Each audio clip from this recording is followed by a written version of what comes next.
بك وعليك ما استطعت أعوذ بك من شر ما صنعت أبو لك بنعمتك علي وأبو بذنبي فاغفر لي فإنه لا يذنب إلا أنت.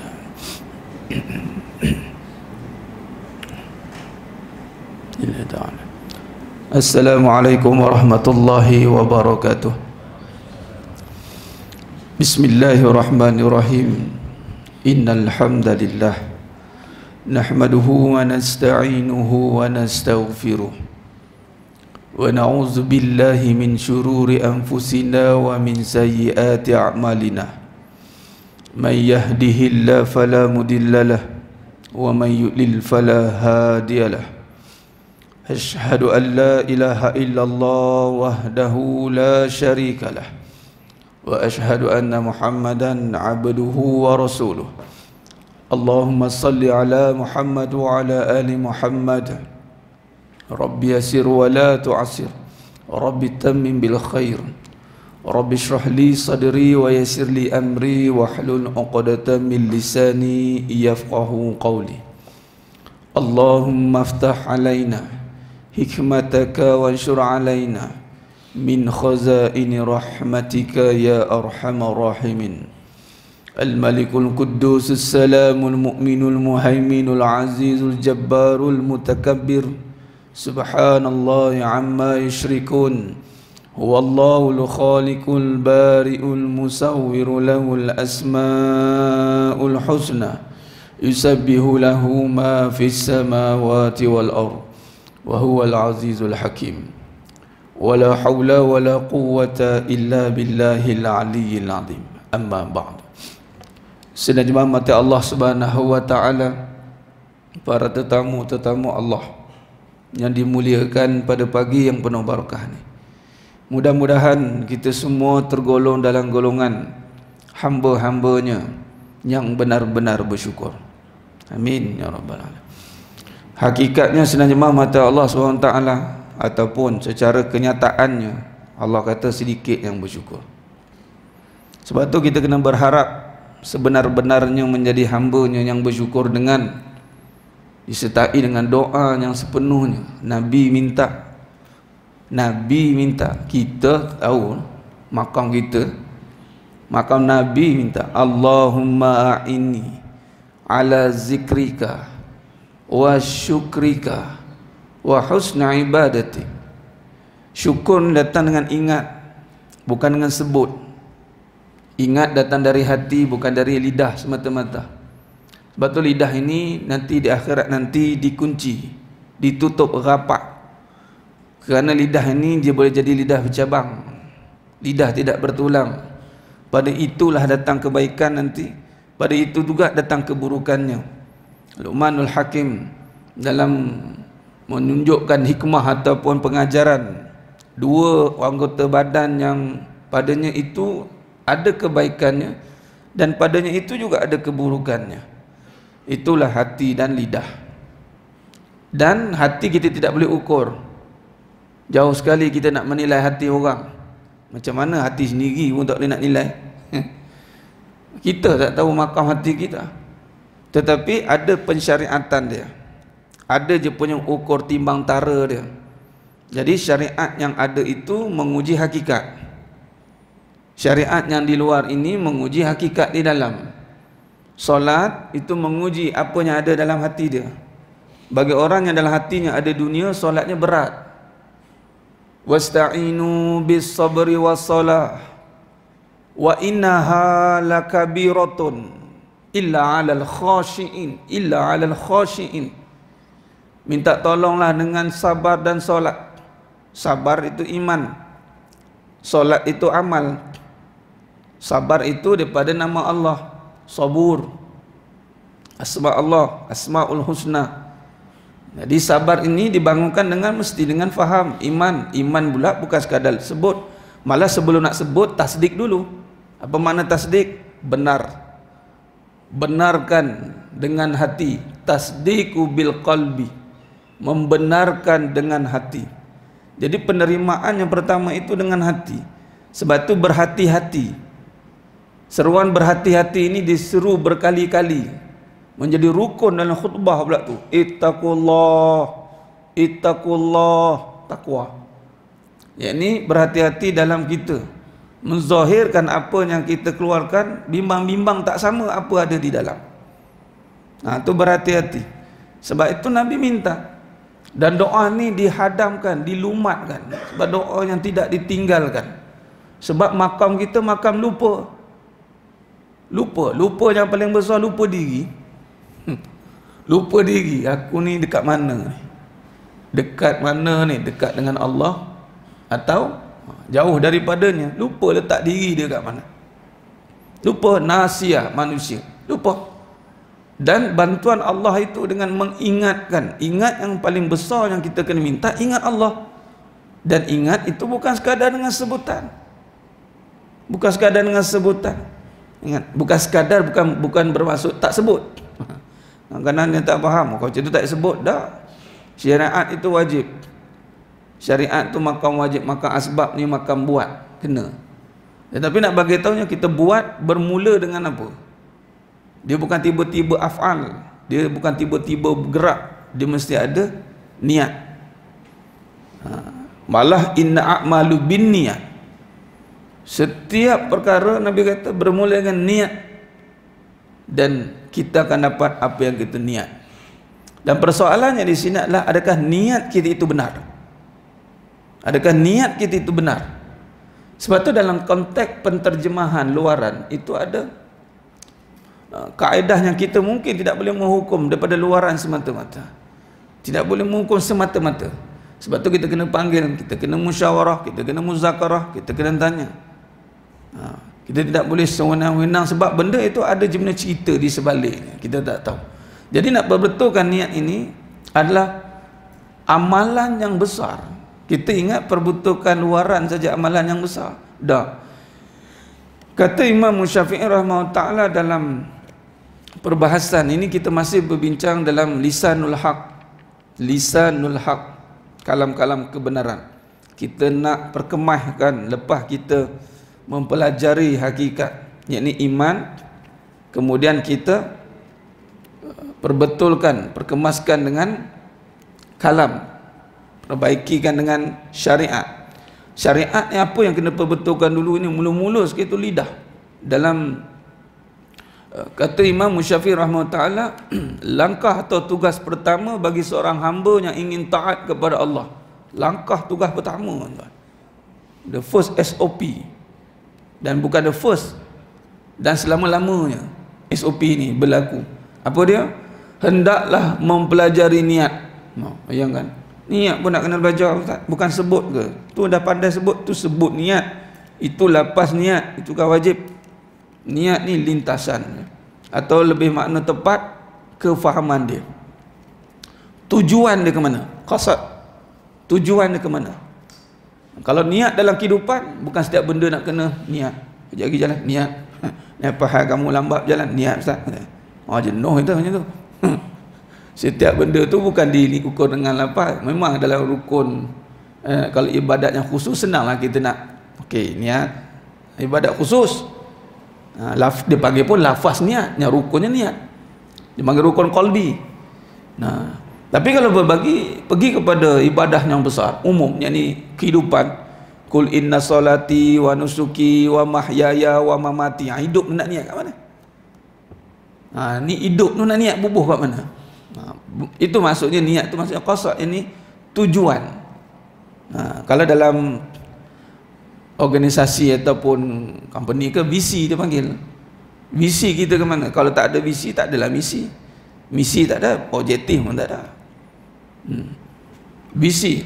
Jadi maka kata Imam Syafi'i rahimahullah ta'ala, langkah pertama seorang hamba yang ingin taat kepada Allah hendaklah mempelajari niat, lalu memperbaikinya dengan amal. Dia kena serentak. Kalau kita lihat di sini, kita mungkin memperbaiki luaran, kita bimbang, kita tertinggal dalaman kita. Sebab itu luaran itu diulang berkali-kali. Bukan solat banyak kali, bukan kita dah banyak solat. Sebenarnya berkali-kali solat, nak perbetul niat. Amalan ni bukan dikira yang banyak, dia yang kira yang berkualiti. Kalau dalam perbahasan, satu perbahasan itu saya namakan quality versus quantity.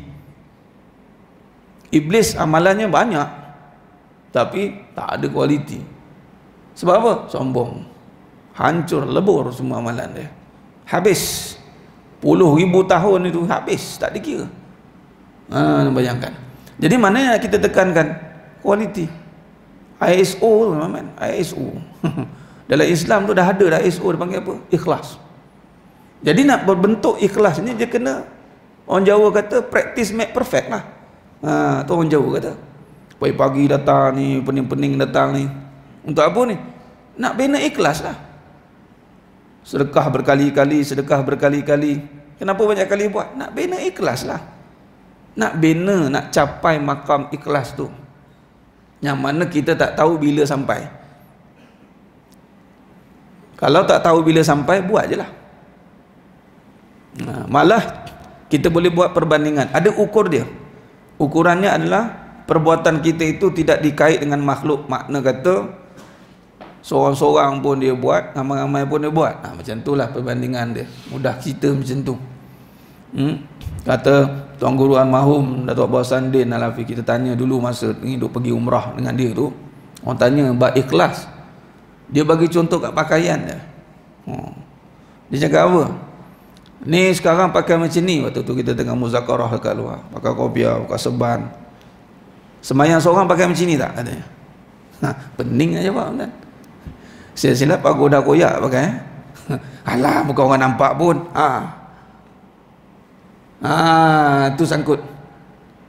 Malah aksesori, pakai jam, pakai cincin, pakai semua aksesori ni. Nak keluar dah, capai buka, prak. Inilah cincin, sap sagung. Untuk apa tu? Di rumah tanggal semua dah. Togel. Alah, bukan orang tengok. Yang ini jadi problem ni, bukan orang nak tengok. Sama dengan lisan tadi. Dengan orang mungkin dia tapi kena dengan dia seorang-seorang, tu dia pun cakap terbongkar siapa dia. Ini kita tak mau. Jadi yang masuk di sini, makna kata kalau kita nak pakai begini, maka seorang pun macam tu, sama. Dia tak ada konflik of interest tu dah tak ada. Sebab segala-galanya Allah. Tu lillah tu. Memang ini semua yang kita dapat ni semua nikmat dari Allah. Dengan siapa lagi kalau kita nak tunjuk? Kita tunjuklah pada Allah. Ya Rabb, duit ni kau bagi aku beli baju, baju ni aku bawa tunjukkan kau. Memang Allah tak tengok. Allah tak tengok luaran, Allah tak tengok rupa dan harta. Tapi kita yang tengok. Bila kita tengok, kita kena bawa kepada Allah lah. Sebab itu ada terjemahan dari sudut perwatakan, ada yang zuhud dari segi syariat tegur zuhudnya, ada yang zuhud dari segi hakikat, tapi dari segi perwatakannya kemas, cantik. Sebab semua nikmat pada Allah, tunjuk pada Allah lah, jangan tunjuk pada orang. Jadi maknanya di sini kita nak melihat perbaiki niat dengan perbaiki amalnya serentak, berlaku serentak. Maka perbaiki niat, amal yang utama itu juga adalah bermula dengan amal lisan. Sebab itu dalam perbahasan yang sebelum ini kita syarahkan, adalah lebih baik diam kalau tiada faham daripada berkata-kata yang merosakkan. Orang buat sesuatu, dia faham, dia buat dah. Dia faham. Jadi jangan tegur benda yang tiada kefahaman, diamlah. Kalau kita faham dan tegur, tak apa. Ini kadang-kadang kita cakap tak faham. Banyak benda yang kita bercakap kita tidak faham. Tak payah cakap betulnya. Kalau contoh kita nak komen sekarang, contoh ambil isu semasa lah, penyakit. Kita tak faham tentang macam mana penyakit, dia punya komen mengalah pakar tu. Lisan dia itu tidak dijaga dengan baik, sebab bukan ahlinya. Kalau kita ahlinya, cakaplah. Kalau bukan ahlinya, diam. Malah lebih baik diam daripada bercakap. Itu lebih baik. Bila diminta bercakap, baru bercakap. Kalau tidak, diam. Habis diam juga Ustaz. Tak adalah diam saja, maknanya tengok topik lah. Topik yang kita agak-agak kita tak boleh nak jaga, kita diam. Ni tu jaga amal. Sebab kita nak jaga niat.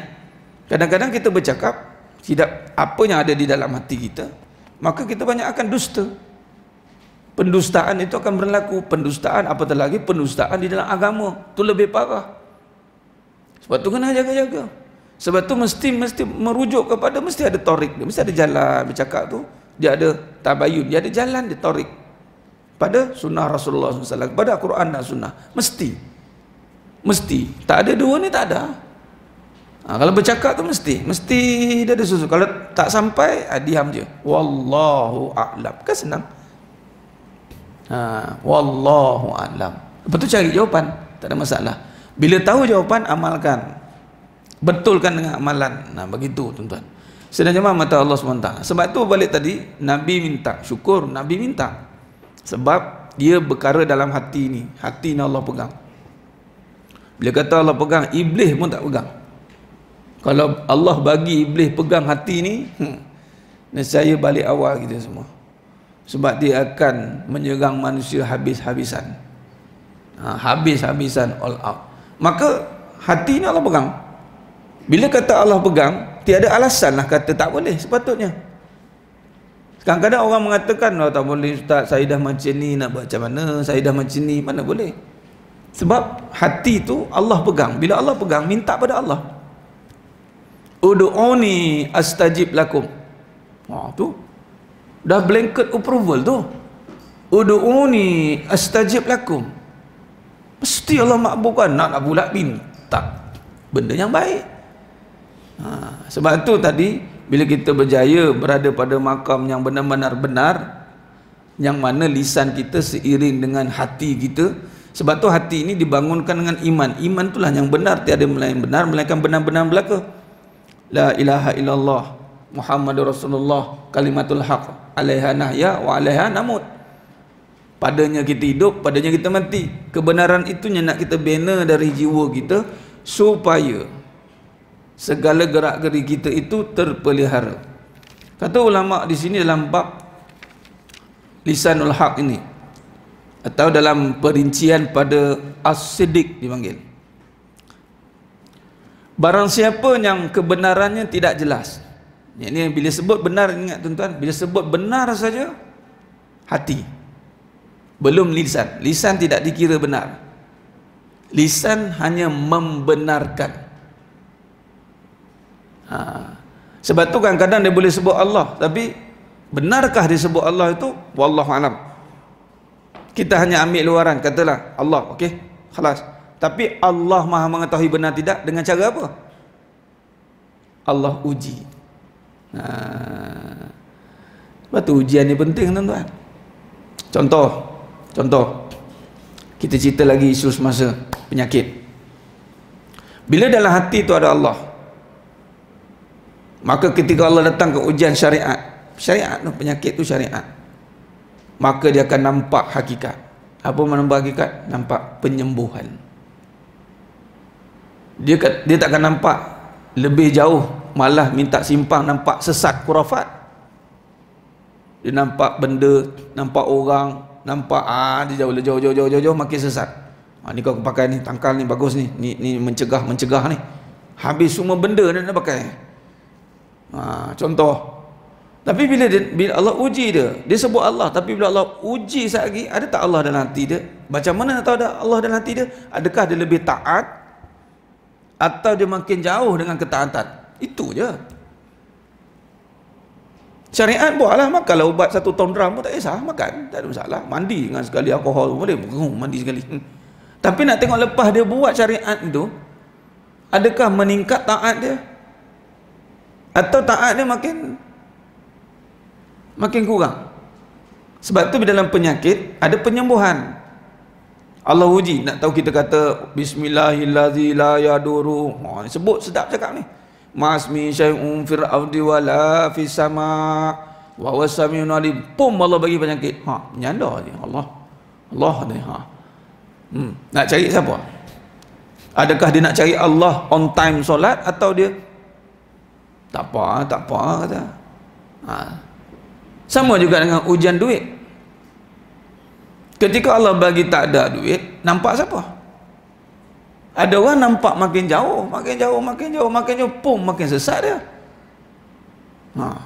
Ada orang nampak rezeki, dia muka makin yakin, pada masa sama dia usaha, pada sama dia menambah keyakinan. Ini Allah nak uji tadi. Memang semua orang boleh cakap rezeki pada Allah, semua orang boleh cakap. Kalau iblis datang sekejap lagi mau kita cakap, dia boleh cakap rezeki pada Allah. tapi amalan dia ke mana? Atau Allah kena uji. Sebab itu kata ulama di sini, barang siapa kebenaran yang tidak jelas baginya, kebenaran dia tidak jelas, lalu tapi macam contohlah kita masih mencari kebenaran, lalu ia bersikap benar pada Allah dalam permohonannya. Maknanya contoh tadi kita berhajat kepada penyembuhan, dia benar, dia pertama dia mungkin dia tak pergi kepada jalan tarik, contoh tarik ilmu, contoh jenis yang tak melihat ilmu ni penting, tiba-tiba Allah uji, tidak jelaslah kebenaran dia, sebab kebenaran melalui jalan ilmu. Kemudian Allah bagi dia ujian, tapi bila di situ dia sedar bahawa yang menyembuhkan Allah. Nampak? Kemudian dia benar dalam permohonan, ya Rabb. Mula ya Rabb. Mula kau je yang boleh menyembuhkan. Maka kata Allah, ulama kata, maka biasanya dia akan diberi taufik, Allah akan beri petunjuk kat dia. Sebab tu ada orang ada masalah makin terbelit. Semua orang masalah nak berubah, nak lebih baik tak? Semua orang tak kena tanya kalau ada masalah. Susah nak jadi senang. Kenapa nak senang? Yelah, kita nak lagi baik, kita boleh tolong orang, kita boleh ini. Allah kata bohong mana. Tak apa, satgi aku tengok kau doa satgi. Sebab ulama kata apa? Kalaulah dia doa dan kebenaran tiada dalam hati dia, apa berlaku? Tengok. Kalau berlawanan, hanya tadi, kalau dia benar, maka Allah bagi taufik dan Allah memaafkannya. Dua dapat, taufik dan kemaafan. Dan sekiranya lawan daripada benar itu, yang dusta, maka ia akan bergerak dari dalam jiwanya, lalu menuju lisannya, kemudian rosaklah amalannya, sebagaimana rosak lisannya dengan ucapan-ucapannya. Kedustaan menghiasi ucapan amalan keadaannya sehingga merosakkan dirinya. Allah biar. Sebab tu jangan terkejut waktu susah, nampak kesusahan dia itu mendekatkan dia kepada Allah. Nampak dia punya tawaduk dia, susah kan? Rupanya tengah susah, memanglah dia tunduk, susah. Tapi bila dia senang, dia dongak sakit, dia mendongak langit lah. Dia mendongak langit sekali lagi, lisan-lisannya dusta, amalannya dusta, akhirnya membinasakan dia. Apakah yang binasakan dia nanti? Bermula berbalik dengan hatinya. Sifat-sifat amal rohani itu akan bersarang dalam hati dia, merosakkan kembali semuanya, takabur. Sebab tu sedang jemaah mata Allah SWT begini, bab hal-hal keduniaan ni tuan-tuan, sekiranya benar kita takbir urusnya dengan baik, Allah tidak akan hancurkan.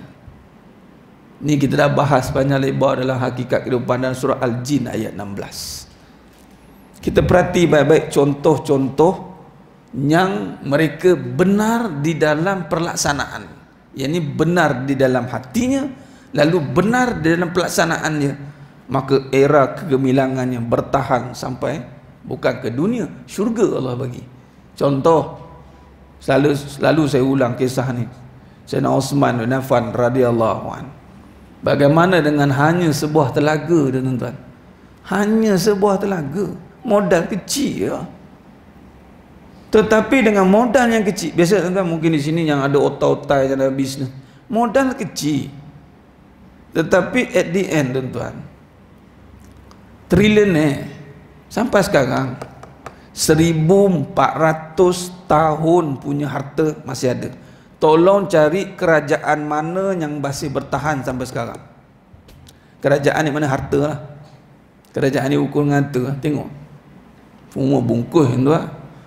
Kaum Ad, kaum Samud bungkus. Dia tu siap nak buat istana syurga tu, yang Muhammad. Namrud bungkus, Korun bungkus, Firaun bungkus. Sebab tidak benar. Korun tu okey lah, yang Firaun, Namrud mungkin. Firaun, Namrud, Korun sepupu ni, sepupu Nabi. Dan dia beriman. Itu contoh. Tetapi dari segi kata-katanya, kat mana dia kalah? Kata-kata kan. Kemudian bila kata-kata pun kalah, perbuatan lain ikut je lah. Ni kalau tak kerana kecerdikan aku, usaha aku tak dapat ni. Padahal mula-mula dia mengayu kat Nabi Musa AS, minta, tuan-tuan, Qarun boleh dapat harta tu macam mana? Dia dapat formula buat emas. Formula bancuh, tuan, tak payah mining ni. Emas 1 kilo, dia bancuh cantik tarik je. Pum, jadi emas. Itu dia boleh conquer semua, dah bancuh. Dia mengayu kat Nabi Musa, minta, bagilah katanya. Tak boleh, sikit-sikit kata. Sikit-sikit jahanam terus. Sebab itu diuji, ada orang diuji susah, ada orang diuji senang. Ini kesenangan. Maknanya sekiranya benar kita punya pembawaan kita, pasti tiada hilangnya harta dunia. Takkan, tuan. Saya bahasa mudah ginilah, bukan jenis buruk siku lah. Allah Ta'ala ni maha kaya. Kalau sekali Allah bagi syurga, Allah bagi, bukan bagi dunia. Jadi makna kat sini kita kena perbetulkan, ya. Kesimpulan boleh kita lihat begini, kita boleh lihat balik, kita boleh perbetulkan lisan ini. Dia ada 6 rukun kat sini dalam bab syidik ini. Lisan,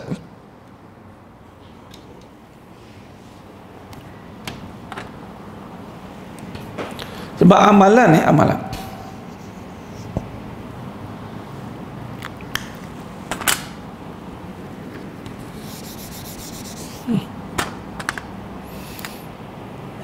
Kalau amalan, kalau kita lihat pada susunan itu bermula dengan lisan ni. Ini lidah. Baik. Lidah ini dia mesti, kita dah bincangkan, ini dia mesti bermula, apa yang mengawal? Lidah tidak bertulang, tapi yang mengawalnya apa? Hati. Memang lidah tak bertulang, tapi hati. Dia boleh bagaimana? Dia boleh buruk, dia boleh baik. Kat mana kehancuran bermula? Sini. Nombor 1.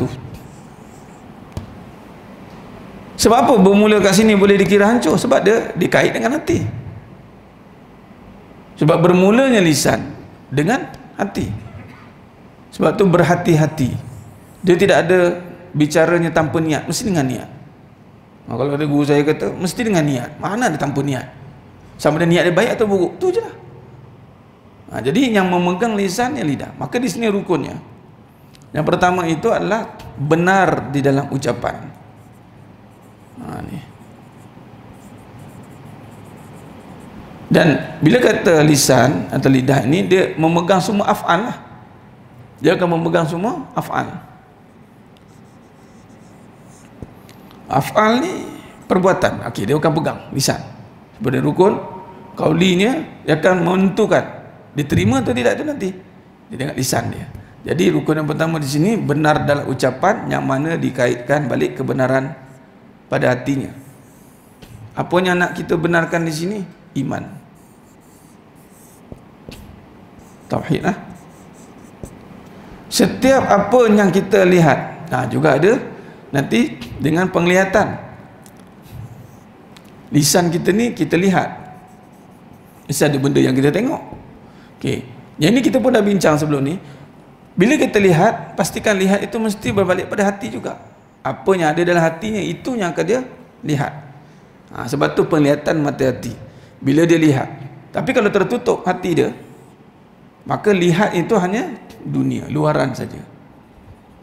Kata-katanya pun akan luaran. Dia tidak selari dengan kehendak hati. Hati ni ceritanya iman je sebenarnya. Cerita tentang Allah. Dalam hati ni pasal Allah.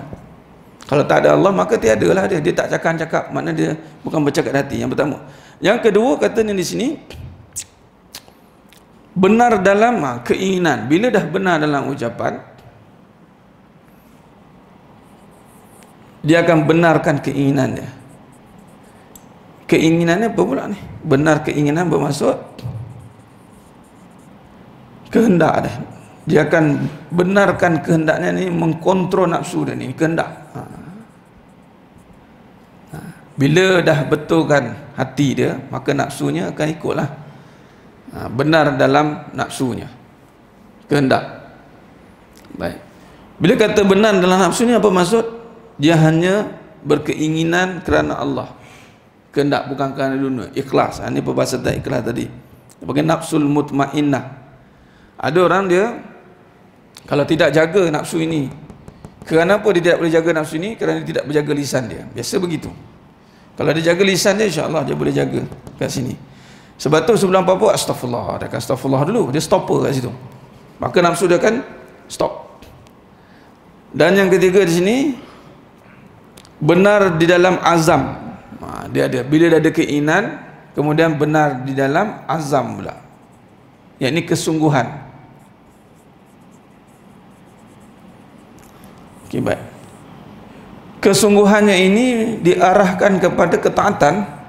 Dia berkehendak kepada ganjarannya. Benar, kita ni nakkan habuan syurga. Itu syurga. Ini macam mana dapat? Allah, syurga. Maka kesungguhan untuk benar-benar kita bersungguh sebab amalan, bukan bersungguh sebab tawaran lain. Itu kaedah dia. Dan benar di dalam janji. Yang keempat, nanti kita syarahkan satu lagi panjang.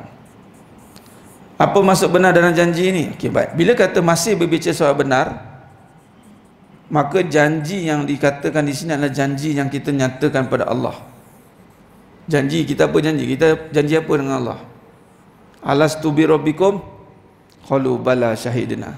Betul ni berjanji nak sembah aku? Sembah? Sembah betul-betul. Jangan ada penyekutuan. La tusyrik billah. Sebab bila ada kesungguhan, maka dia akan membenarkan di dalam janjinya itu. Itu yang keempat. Yang kelima, benar di dalam syariat, yakni benar di dalam amalan lahiriah. Dia akan masuk yang kelima. Benar. Ini macam kita kata tadi, benar bila kata lidahnya dah sempurna, maka perbetulkan nafsunya, perbetulkan dia punya azam. Nafsu ada, azam pun ada. Dia ada dua. Dia tekad tu. Agak nafsu, tapi bila dia tiada azam pun dia akan tunduk balik. Dia punya mujahadah ni. Kemudian dia dah benar dan janjinya, maka benar dalam lahiriahnya, syariatnya. Apa maksud benar dan lahiriahnya? Perbuatan luaran itu benar-benar reflect dalam dia dah. Kalau dia solat, betul lah tu. Dia tak ada lagi, betul ke solat ni bukannya baik pun, tu masih lagi orang berkira-kira. Orang masih boleh bertanya-tanya lagi. Kita nak apa yang kita buat luaran itu benar-benar menterjemahkan dah dalaman kita. Biasanya kalau benar dan syariat ini ada perbahasan tentang munafik juga ni. Munafik ni dia boleh tutup dengan syariat luaran, tetapi berbalik dengan isu tadi, ujian. Kalau Allah bagi dia ujian, semua ni terbongkar. Dia boleh tutup dengan 5 ni, tapi 4, 3, 2, 1 ni akan terbongkar. Dengan cara apa? Allah uji dia nanti. Hati, ini ujian lah. Allah akan bebankan hati dia nanti dengan apa-apa saja ujian. Kalau dalam ni ada dunia, maka Allah bagi ujian dunia, maka dunia ni akan masuk dalam hati dia, akan terbeban. Bila hati dia terbeban, dia pecah, akhirnya kita akan nampak dalam janjinya, dalam kesungguhannya dah tak ada, keinginan dia pun dah kelain. Itu. Dan yang terakhir, yang keenam, benar di dalam seluruh perkara agama. Ini kafah. Bila syariat, yang keenam dan terakhir, benar di dalam agama. Maksud agama di sini adalah cara hidup lah. Yang ini yang dia panggil kafah ni, keseluruhan ni susah nampak. Ini yang munam ni yang susah, tetapi tidak payah lah. Makna kalau dengan pertolongan Allah, insyaAllah. Benar agama ni makna, sebagai contoh, ketika Islam datang bersama Nabi SAW, cuba kita renung seketika. Jabatan agama Islam tak ada, majlis agama Islam tak ada, mufti pun tak ada. Maknanya yang bentuk-bentuk agama ni kita tak nampak. Malah pakaian sama, jubah, serban. Ni pakaian orang Arab ya, orang Arab, betul. Tapi bila Nabi pakai ittiba. Contoh, serban, kopiah, Quraisy pakai serban, Yahudi pakai kopiah. Sini nak beza kan? Nah, kita mungkin sekarang boleh nampak beza. Bezanya adalah dalam ni cara hidup. Yang mana agama ni kembali kepada apa yang pegang balik agama ni, iaitu kembali kepada hati. Waktu tu umat Islam diuji tapi masih tenang, maintain dah. Ni keyword dah. Agama ni ketenangan. Islam dia tidak makan provokasi lah, tidak makan provokasi, tak makan cabaran, tak makan semua, tak makan. Qalu salama, agak-agak tak okey dia, withdraw lah.